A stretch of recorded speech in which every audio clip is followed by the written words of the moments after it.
este año se cumplió el centenario del Partido Aprista Peruano, en realidad de la Alianza Popular Revolucionaria Americana, del APRA, fundada en 1924 en México por Víctor Raúl Haya de la Torre.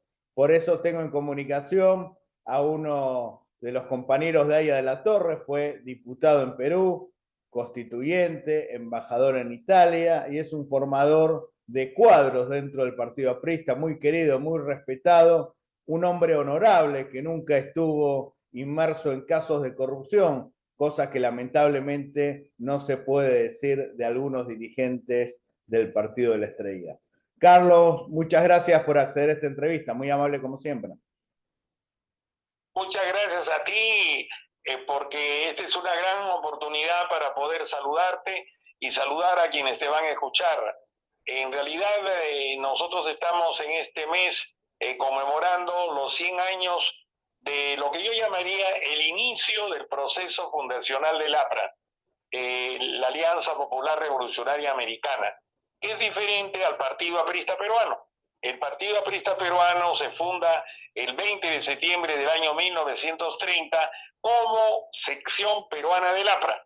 Inclusive el 20 de septiembre en el acta de fundación no aparece el nombre del Partido Aprista Peruano, sino aparece como sección peruana del APRA continental. Posteriormente, ya en la campaña del año 1931, el partido, cuando Haya de la Torre regresa después de su largo destierro, él llega al Perú y ahí ya se constituye el Partido Aprista Peruano, que luego asume ya en las campañas posteriores del año 45, cuando nosotros estuvimos en la clandestinidad, como Partido del Pueblo. Entonces hay que hacer una diferencia. Una cosa es el APRA y otra cosa es el Partido Aprista Peruano. Llámese APRA, Partido Aprista Peruano. ¿Por qué hoy está en tan mala situación? Recién acaba de recuperar la personería jurídica. ¿Cómo se fue al tacho un partido centenario? Bueno, en realidad nosotros estamos conmemorando ahora el centenario del APRA continental y bueno, tenemos dificultades muy grandes. En las últimas elecciones no nos fue muy bien. Creo que la candidatura de nuestro compañero Alan García, bueno, no alcanzó sino el 5.8%, y eso realmente nos preocupó bastante porque Alan pues era el gran líder del partido y el gran conductor de la obra que heredamos de Haya de la Torre. Entonces Alan, cuando se presentó el año en que estuvo en alianza con el Partido Popular Cristiano de Lourdes Flores Nano, ya inclusive muchos militantes del partido no votaron por él, y tampoco pues la ciudadanía. Nosotros siempre tuvimos un tercio electoral con Haya de la Torre, siempre más del 30 o 33%.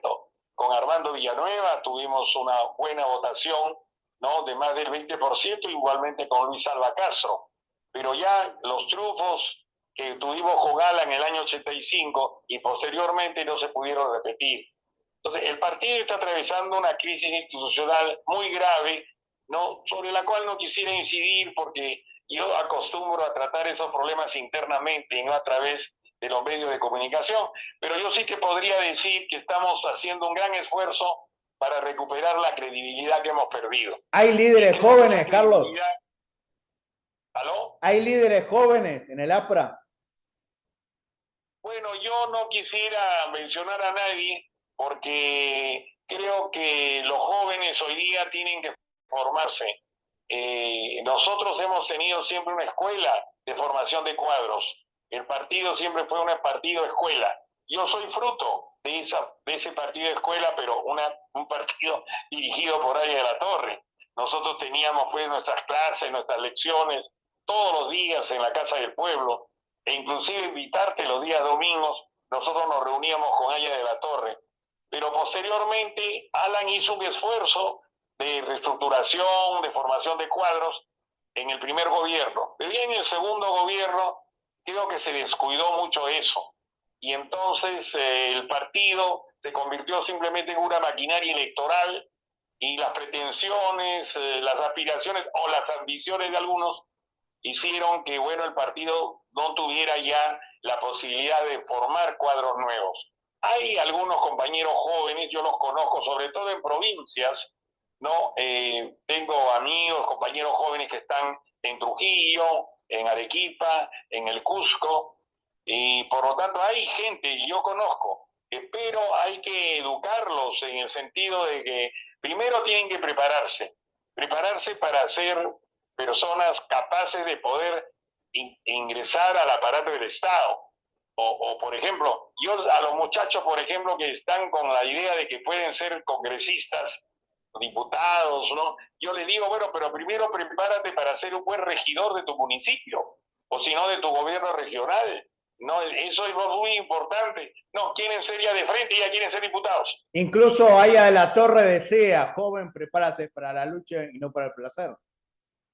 Así es, bueno, ese es el gran lema de la Federación Aprista Juvenil, la FAJ, cuyo primer secretario general fue pues Armando Villanueva, y le integraron hombres ilustres como Andrés Townsend, Nicanor Mujica, Luis Rodríguez Vildoso, la Susana Medrano. Bueno, fue una promoción heroica. Además, ahí en la Torre lo definió el escudo del partido, porque en el largo periodo de la clandestinidad, que fue pues desde el año 32, 33, 34 hasta el año 45, ellos, los jóvenes de entonces, fueron los que estuvieron en la resistencia, en la lucha heroica. Muchos de ellos murieron.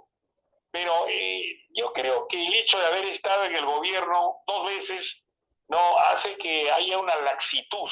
O sea, ya no hay pues la actitud heroica, ¿no? Se perdió la mística. Ahora ya hay más el interés de tener un cargo público, y el partido pues no puede ser una agencia de empleos. Así Entonces es. yo creo que cada uno debe buscarlo dentro de su profesión, dentro de lo que él puede actuar en el seno de la sociedad, dar ejemplo, y sobre todo ejemplo de honradez.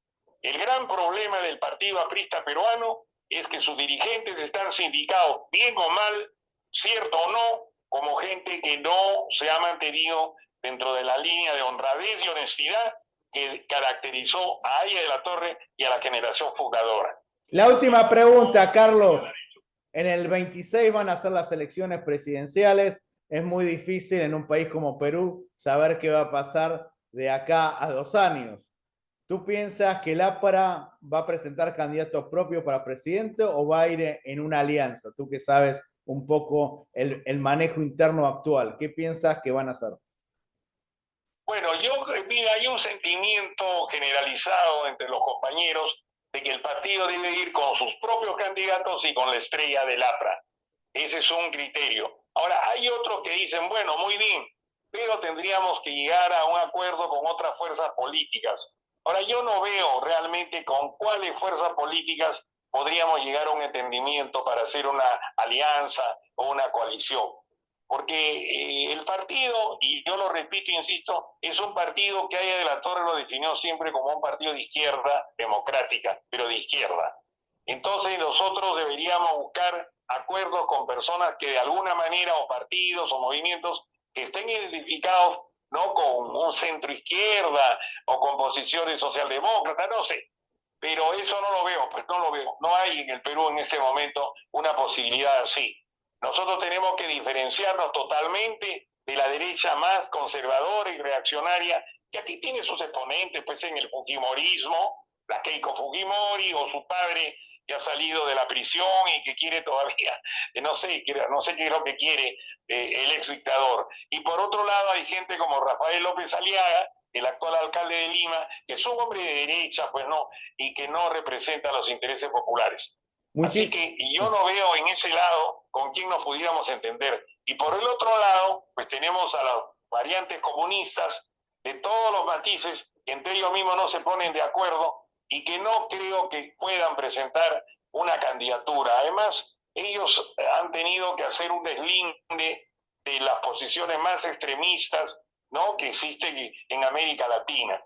Y, por ejemplo, bueno, el caso de Cuba ya es un caso conocido, el distanciamiento que hubo siempre entre el partido aprista, Aya de la Torre, y la Revolución Cubana. Pero por otro lado tenemos el fenómeno de Venezuela, ¿no es cierto? Tenemos, bueno, problemas con Nicaragua, obviamente, estamos totalmente distantes de esas dictaduras. Entonces, pero aquí en el Perú aquellos que se identifican con esas posiciones no tienen pues posibilidad alguna, no tienen ninguna posibilidad. Inclusive en el caso de Bolivia, ¿no? Yo creo que, como siempre hemos recordado, una gran amistad con Jaime Paz Zamora, pero ha habido un distanciamiento, ¿no? con el Movimiento Nacional Revolucionario o con Evo Morales, o sea que es muy difícil. Yo veo muy difícil que el partido pueda llegar a acuerdos o alianzas o coaliciones con los actuales partidos. Hay algunos otros que hablan de posiciones de centro, ¿no?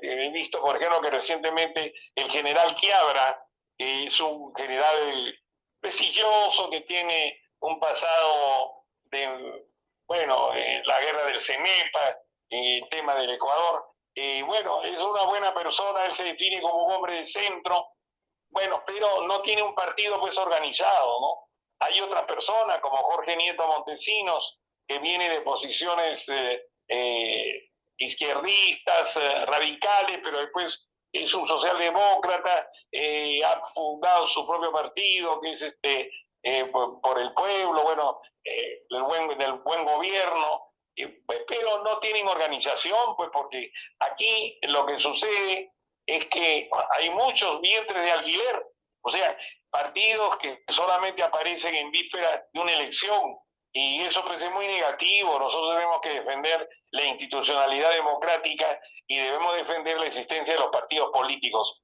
pero los partidos políticos tienen que tener gente capaz, gente competente, pero sobre todo ahora, gente honrada, honesta, porque el gran drama del Perú es la corrupción. La corrupción ha entrado por todos lados. Corrupción en el Poder Ejecutivo, corrupción en el Poder Legislativo, corrupción en el Poder Judicial, en el Ministerio Público, corrupción en los partidos políticos. En los medios de comunicación. En los medios, es trágico, es trágica la situación del Perú. Pero mira, ahí la Torre nos enseñó a ser optimistas, entusiastas frente al futuro. Nosotros hemos en la Casa Museo ahí de la Torre, en Villa Mercedes Vitarte, el día 7, junto con el compañero Willer de Su, que es otro hombre honesto, de la misma promoción formada por ahí de la Torre. Entonces hemos hecho un gran homenaje a Víctor Raúl con las melodías que a él le gustaba, porque había una parte de la personalidad de Aya de la Torre, una parte musical. Él era un gran admirador de los grandes compositores que él admiraba, como Wagner, Beethoven, Verdi, Tchaikovsky, y él los días domingos nos hacía escuchar sus discos con esa música, y por eso con Bendezú nosotros organizamos, y te lo he enviado, ¿no? Para que puedas seguir, dura 2 horas, ¿no? El homenaje que le rendimos a Aya de la Torre, con un coro de violines muy lindo, muy hermoso, y recordando a ese lado humano extraordinario de Aya de la Torre, ¿no? Porque Aya de la Torre no solamente fue el gran pensador, creador de la doctrina, el gran organizador del partido, el hombre que nos dio una lección de honestidad y de honradez admirable, sino también que era un hombre de una vasta cultura en todos los campos y sobre todo una gran cultura musical. Así que, bueno, muchísimas gracias, Carlos, por este lindo recuerdo. Hemos hablado en muchas oportunidades cuando yo vivía en Perú y tú eres parte importante del APRA, por eso esta entrevista sé que es sentida y que estás hablando con tu corazón. Por la elogiosa presentación y por la elogiosa despedida. Y a veces no me comunico porque prefiero mantener silencio frente a situaciones que desgraciadamente a mí me duelen en el alma, porque el partido de la Torre no puede terminar como está. Así es. Pero bueno, hay que mantener la fe, como decía, ahí la Torre decía que él se iba a morir de un ataque de fe. Así que yo mantengo la fe y en los ideales de ahí la Torre y en la línea de la izquierda democrática que él nos señaló. Muchísimas gracias, que viva el Perú. Gracias, Juan. Oye, que viva toda la América Latina o Indoamérica, como llamaba él. Un abrazo grande. Chao.